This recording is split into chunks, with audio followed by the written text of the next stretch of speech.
What a beautiful day to drive, though. Get in a warm car and The sun was shining. You had no idea that it was -2 on my drive over. So they made us move all our cars this morning. Yes. And then the plow didn't even actually plow things, but here nor there. But I wasn't prepared. I was like, oh, I'll go get Starbucks, hang out for an hour and then come back, and they still weren't done. And so then I had to park my car and walk back to my door, and it was -10 in Menominee. And I was not dressed to be walking in -10 weather. No. And I don't like to be that person, but I might send it to my landlord and be like, just FYI, they didn't actually do it all of the spots. that's why you rent, right? Yeah. We should have a segment called Cooper's Adventures, and then every episode we kick it off with Cooper's complaints. You know what? I did want to start a whole podcast just about things that make me upset. we have a guest in the house today with us, and we should not. Poor Scott's what did I get myself I know, into? he's like, I'm regretting all these decisions. your adventures at your apartment, that could be more fun than investment real estate to some people. People invest in real estate sometimes to have tenants, right? Yeah.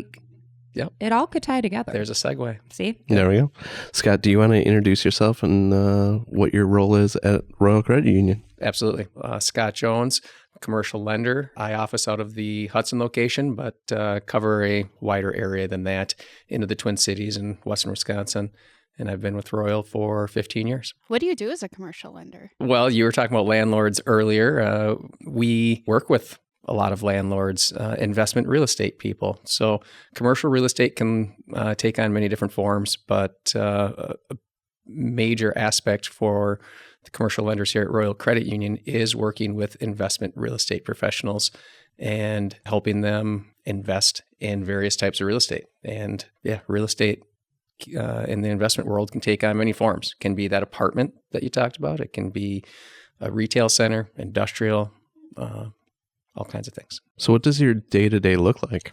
Well, there is a aspect of new business, which is working with clients to acquire a property and figuring out the proper structure and the numbers and how much they need and what's going to work for them and Royal Credit Union. Then there's also the portfolio management aspect of it. So helping our existing clients just with the day-to-day things that come up with owning investment real estate. It's not a set it and forget it type scenario where home loan lending, often it's, you get your home loan, it's a 30-year fixed rate. It's good. That is not the case with investment real estate loans. Yeah, how does that usually work? For starters, again, as I said, home loan, the differences between, some difference between home loans and commercial real estate loans is you're not getting that 30-year fixed rate. It is going to be a 5-year fixed rate, typically at the most, and then it adjusts after that.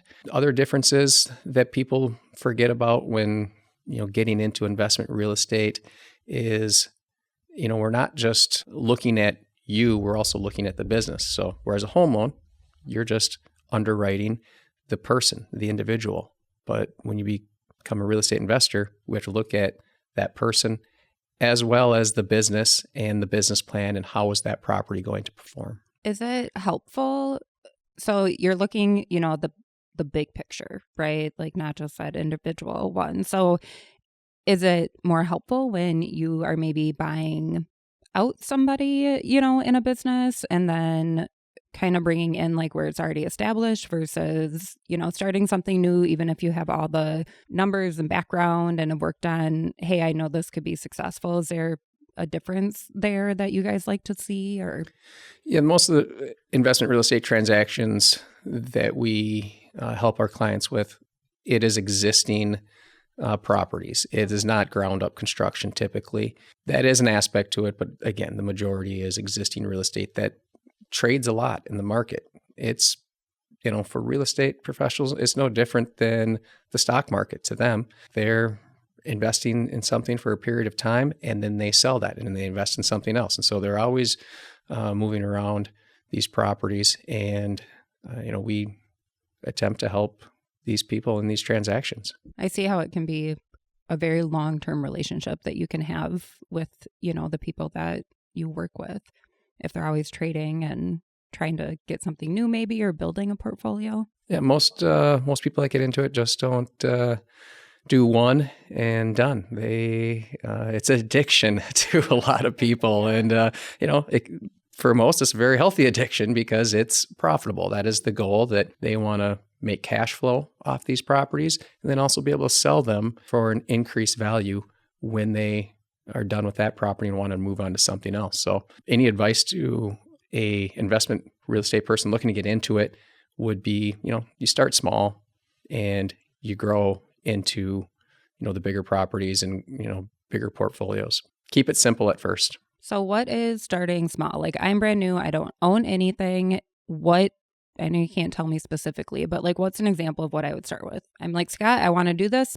I don't know what's going on. Let's figure it out. Residential rental is going to be the easiest thing to grasp for most people. It is similar to what they know, as most people have rented in their life at some point. And, start with a duplex, figure out the ropes there and learn that. And then from there, maybe go to a 4-plex or an 8-plex, and you grow your residential portfolio. And then if you're really getting adventurous, after you've learned the ropes on residential rental, you can jump into commercial rental. And that is a completely different animal. Rents are not based off of, a set monthly amount. They're based off the square footage on an annual basis. And we could, probably have a whole podcast just on commercial real estate and the intricacies of there. And I could throw out a bunch of acronyms like triple net leases and things like that we would bore people with. But it is a completely different animal than residential rental. But there's money to be made there too for investment professionals. Fascinating. Yeah. When somebody is getting into that first rental, what are some of the things that come up that they don't expect or can't foresee before they get into it that you keep hearing about? Yeah, they see other investment people and they want to just right away get to where those people are. And so again, that's why I say start small. Start with that smaller rental property, a duplex. That's going to be more manageable. Other challenges or things that they don't expect is, again, the loan that banks and credit unions are going to offer are not the same as a home loan. They are different. You need to come with at least 20% down, sometimes 25, 30% down. And that's like a non-negotiable, like you have to have that as a requirement for the loan? 20% is minimum. Yes, that's non-negotiable. But again, depending on the property and the cash flow, a lot of the analysis comes down to, is this property going to cash flow? So it could take more than 20% down. And in this market with higher rates and the cost of property, it typically is taken 25, 30% down. So yeah, that's sticker shock to a lot of people to understand that. And then, the rate that is not fixed for the full term of the loan, it does adjust, like I said, typically after 5 years. So those are some of the unique aspects. Just to make sure, we're really clear for people. So 20% down is required, right? With like a home loan, let's say we're getting into the residential, there's options to do no down payment or there's assistance. Is there anything like that in the commercial lending world? Or is it, you have to have that cash investment to be able to, put into it up front? That's a great question. Yeah. Yeah, we get down into the weeds a little bit here on this, but SBA, there are some options with that, but it's really not for the investment real estate professional. It's more for the manufacturer that is going to build a property for their manufacturing operation. A little bit of gray area there, but I would say for the most part, 20% is the minimum unless you're an owner-occupied property. Yeah. Not that there's only one way to do it, but do you see a lot of commercial lenders starting, like you said, small, building equity, and then using that equity to build their portfolio? Exactly. So again, that first property, does it have to all be cash for that 20%? No, perhaps you own a house and there's equity there. And so you could tap into the equity there to help with that down payment.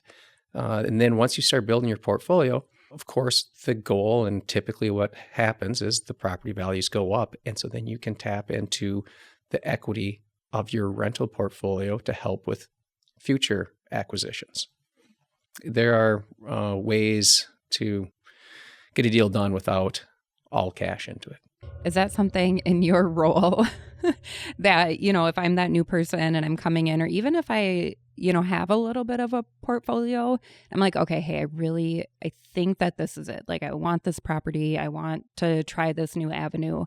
Work with your, customer or member on that. Like, absolutely. Yeah. There's a lot of education in it, and asking them questions, see what they understand about it. And then if they're missing some pieces to it, explaining to them the differences of different investment properties and guiding them to come up with cash flow scenarios. We call it a cash flow pro forma on a property. We don't want to, they're becoming a business owner.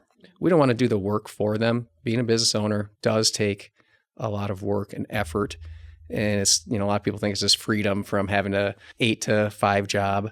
Well, no, there's a lot more responsibilities actually sometimes that comes with owning a business. So we'll certainly guide them in directions. We have great resources to point them in, but at the end of the day, they do need to put some of that legwork in to come up with a viable business plan that makes sense for them and for us, because we're a partner in this with them. They oftentimes think they can get 100% financing, and that's just, again, not realistic in commercial real estate. We will partner, as I said, up to 80% in it, but they need to come to the table with a little skin in the game too. And, once people get going, it works very well for them. Yeah. Do you have any requirements as far as do the borrowers need to have any or tenants lined up ahead of time? Like, let's say somebody wants to buy a 4-unit storefront for a commercial property. And if it's empty, do they need to have leads on businesses to come in and rent those storefronts from them in order to get the loan? Yeah. I mean, the simple answer is yes, but not all members are created equal. So let someone is going to buy that vacant storefront 4-unit property, and they already have a very large real estate portfolio, lots of other cash flow coming in from other avenues. They have good liquidity. We'll probably take that leap with them and give them a loan on that property, knowing that they have great experience in this and they have something to fall back on if they don't get those tenants in right away. I would say for the majority of people, it's like we want to see that this thing is going to cash flow quickly. What is the plan? Yes, have some plan to get this thing to positive cash flow right away. For somebody like me who likes to lock in at rates, how does somebody get in their mind that in 5 years they can't see into the future, so rates could change quite a bit? How does somebody prepare for that, or how do they go about that? Yeah, we're experiencing that right now. So how to prepare for that? Well, you would hopefully be able to increase your rents over that period of time, those 5 years, and so you can absorb the shock of an increased rate. Also, when we underwrite loans, we don't underwrite them to a break-even cash flow at any given situation. So we always want the properties to produce a little extra for that cushion. And also, as an investor, you want to make money. So that is the goal. And so that cushion can help absorb rate increases as well. It's a challenge that we're seeing right now. And so we work with our members in lots of different ways to help absorb that increased debt load when the rates go up. Maybe that leads into how is this credit union, or how are credit unions different from other financial institutions in this aspect of commercial lending? Most banks will only provide a 5-year loan that maybe it perhaps is amortized over 20, 25 years, but the loan term ends after that initial 5 years, and you need to essentially reapply to get that loan extended for the next period of time. So that's called a balloon loan. Royal, with the majority of our loans, we provide the full term loan to 20, 25, sometimes even 30 years. But we, again, our rate is only locked for the 5 years, and we adjust it afterwards. But there's a lot of benefits to that you have that security knowing that we're still here with you. We're not going to charge you extra costs when that loan balloons in 5 years. That's one of the major aspects that Royal Credit Union provides and differentiates with a lot of banks. If at the end of that balloon loan, if they were at a different financial, what happens if like we don't think you're eligible anymore, or we don't want to relend to that? Like, does that happen? And then they have to figure out, how to pay back a portion of that, or just share a little bit about why it's such a benefit that we do it the way we do. That does happen. And, we see it a lot with big banks. They have a desire for a certain type of real estate or a certain type of asset to put on their books at different points. And so perhaps 5 years ago, they really liked industrial property. Well, 5 years later, we have too much industrial property, and they push those loans out when they balloon. And so that member would have to find a way to, pay that bank off. And typically that'll be refinancing that property with another financial institution that does have an appetite for that property. But it creates a lot of challenges for that borrower who just had a relationship with that financial and thought that they were long-term going to be there. And all of a sudden, nope, we have to go start a new relationship with another financial. We did see that happen a lot during Great Recession. A lot of banks were kicking loans out when they came due at their balloon term. So people that went through that do see the advantage of a full-term loan. Again, just with an adjustable rate every 5 years.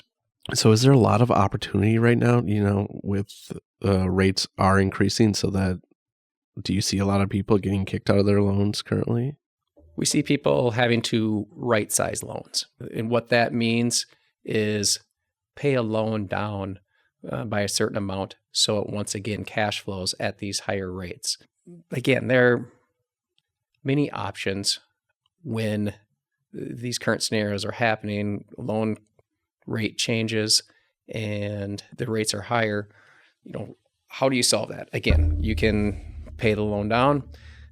You can re-amortize the loan. So if you started at 25 years, now you're at 20, you can go back out to 25 perhaps. You got to get creative, make it work for the financial and for the investor. Re-amortize, is that the same as refinance, or is that different?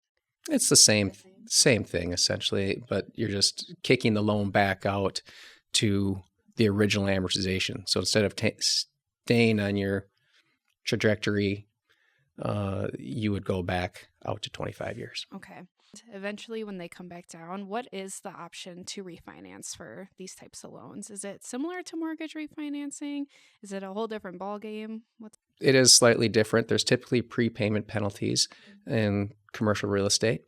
And so every financial does those differently, but it is costly for the financial just to get refinanced every time rates go down by 10 basis points. So that's not really something that happens a whole lot for these. It's not. Rates would have to go down quite a bit, for that to happen, but it does happen. And again, when rates were low during the pandemic, we worked with a lot of members to capture those low rates and minimize those prepayment penalties as much as possible. And are those for like before 5 years? Like that would be the prepayment? Okay. Correct. Yeah. Once you reach your 5 years, you're free to do what you want. Okay. Yeah. So if you're at like year 4 and you're like, rates just dropped so much, like maybe just hold on, or, talk to your lender. Yes. Because at a certain point, typically those prepayment penalties become less as you reach that 5-year mark.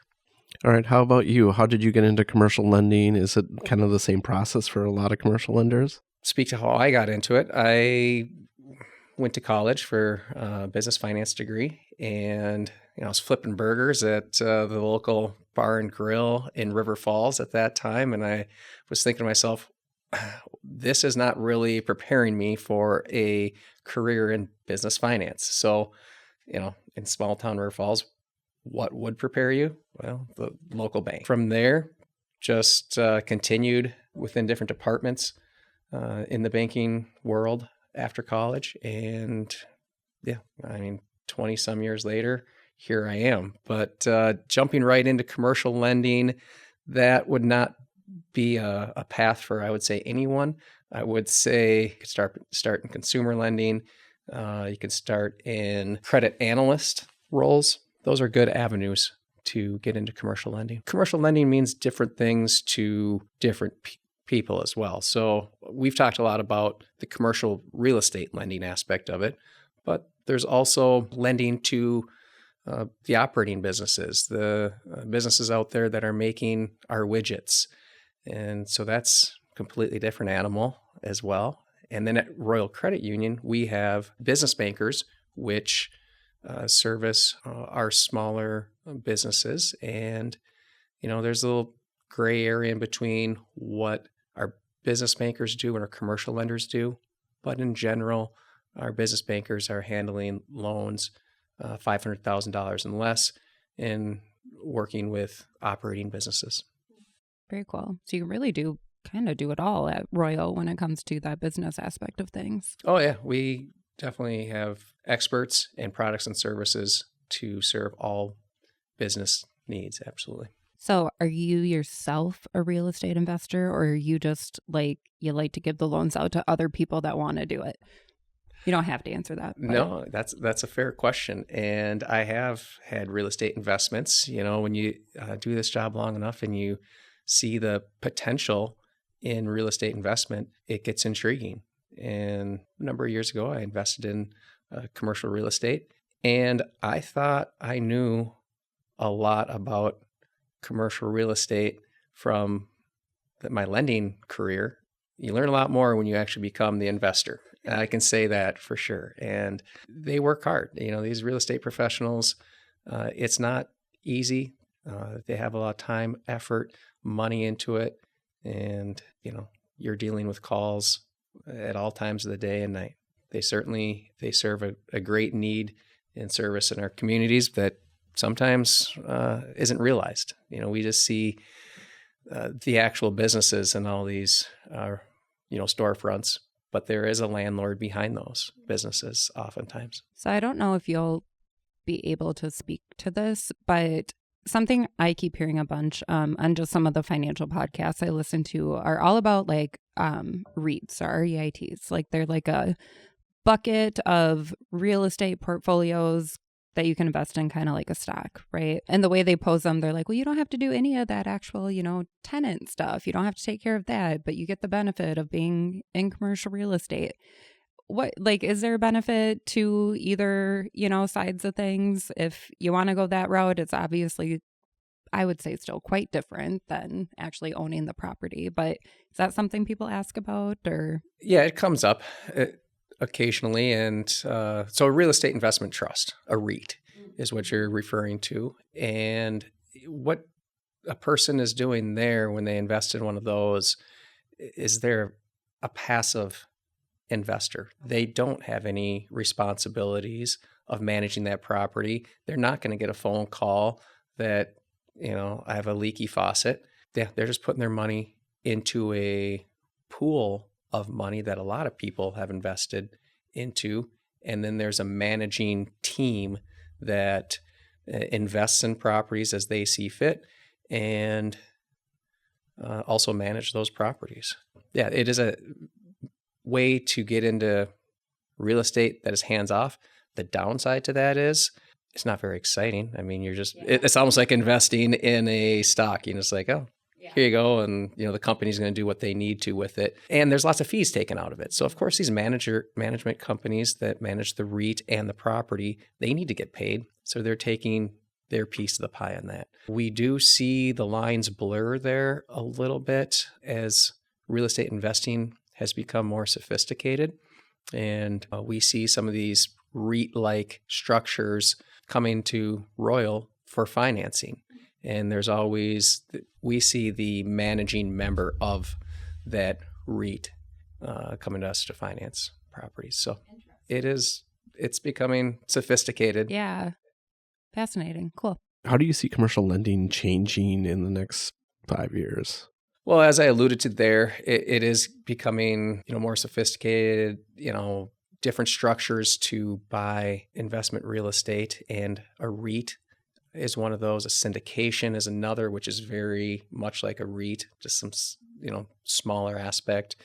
Oh my gosh, I could throw so many acronyms out there. TIC loans, tenant in common, those are becoming more prevalent. There's just going to be unique ways to get into the game. And there's different programs out there that governments have that can help people, whether it's with financing the property or down payment. But those are just kind of coming to light recently. And so in your career, have you seen those kind of circular programs or structures come up and things, people have a different way of doing it, and then that kind of fades away and another one takes its place? Or is this like a time that's happening where those things REITs are becoming a thing?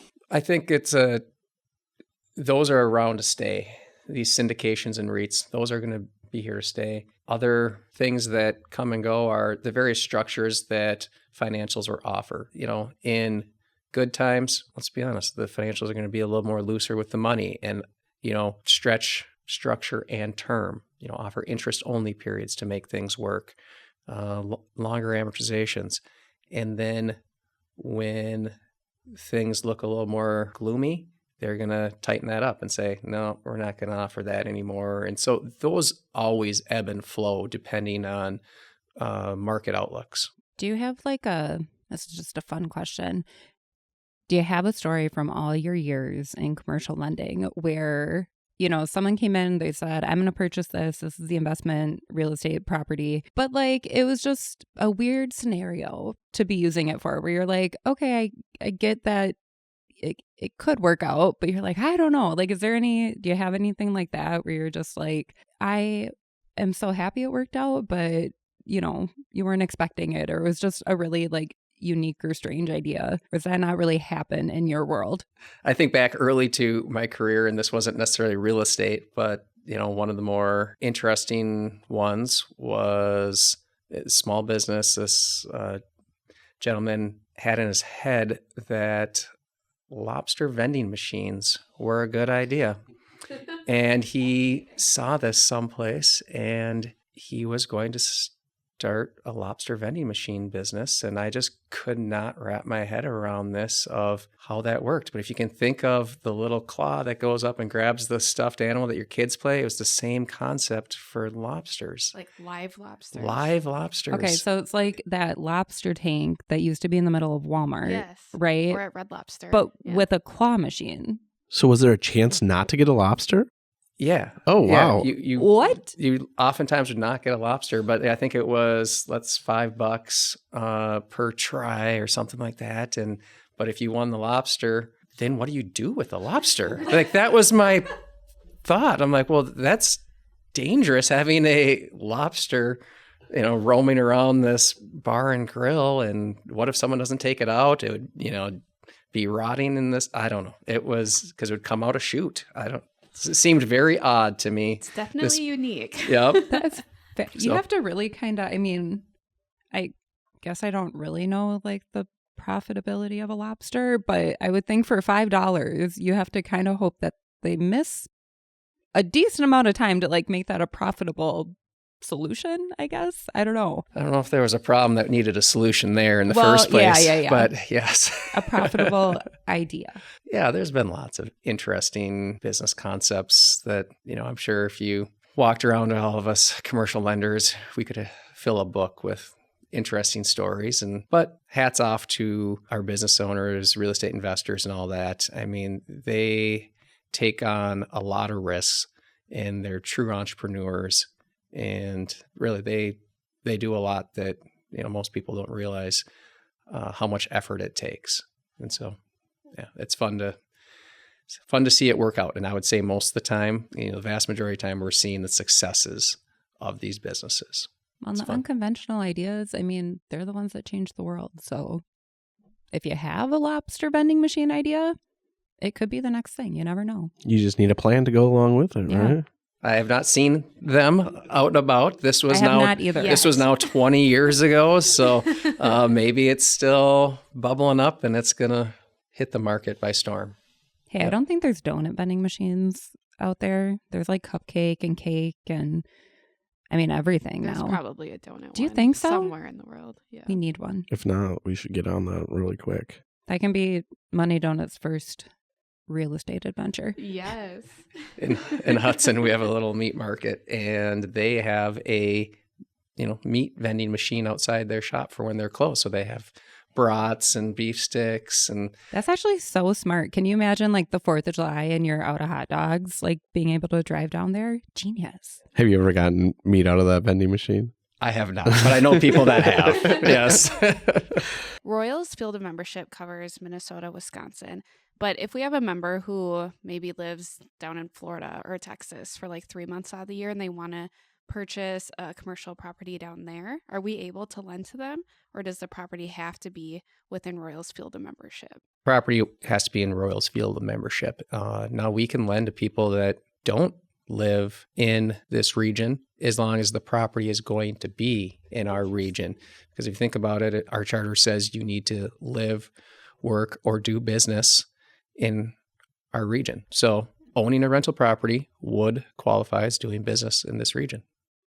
So if people, want to winter up here, Yeah. I Then mean, I they don't know could- why they would want well, to. encouraging tourism, but Winter sports. yeah, Yeah. so they could, have a cabin up here that they rent out in the summer because they want to be in Florida. I don't think in any scenario that is a thing, but you get the idea. All right, Scott. Any other tips and tricks, like a lightning fast, starting small? Is there any other things that business owners can kind of get in their mind to help them out? Have a solid business plan, idea, and the numbers to back it up. It's no surprise that in the financial world, your banker's going to rely on data. And so sell us on the concept of whatever it's going to be, whether that's commercial real estate investing or owning a coffee shop. Tell us why it's going to work and have the data to back that up. And as lenders, we have goals to make loans. So believe me, we want to do loans within our communities. We want to help you out. We just need to see a viable business plan. And if we see that, we're going to partner with you.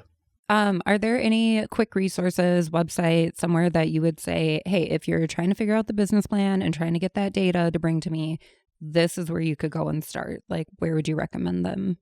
There's universities here in Western Wisconsin that have the Small Business Development Center, SBDC. So they are a great resource to help with the business plan. You can start with your banker too. Our first answer may not be yes, but do these steps to help us get to a yes. And that's fine. Oftentimes what happens is we give homework to these entrepreneurs of what they need to do in order for us to give a yes. And that is our goal. Yeah. And that really just speaks to the fact that we are partnering with business members. It's a partnership. It's not just a transaction. And I think that's a real differentiator. I had one last question about what donut represents the commercial lending process. What donut represents the commercial lending process? I think an apple fritter would be a good choice. Stop pushing apple fritters. The real question is, Scott, what's your take on apple fritters? I like apple fritters. Yes, I do. But I'm going to say a sprinkle donut because you just have all that variation when it comes to commercial lending. You guys learned a little bit about that today, but we could have gone on a lot longer about all the unique aspects of commercial lending. So yeah, the sprinkle donut would represent the commercial lending world. Perfect. Yeah. I think I it's like very it. fitting. Yeah, makes a lot of sense. No, I learned a lot, though, I feel. I know. Yeah, it was a lot of good information. So thank you for joining us. Cooper, Steve, if people like Money Donuts, the podcast, what should they do? they should follow our Instagram page. They should subscribe on YouTube. And they should follow us on all of the apps that offer podcasts. So, and leave us a review if they want. rcu.org/podcast. Yep. Can also go there and listen to all previous episodes. Well, thanks again for joining me. Yes, thank you guys. It was fun.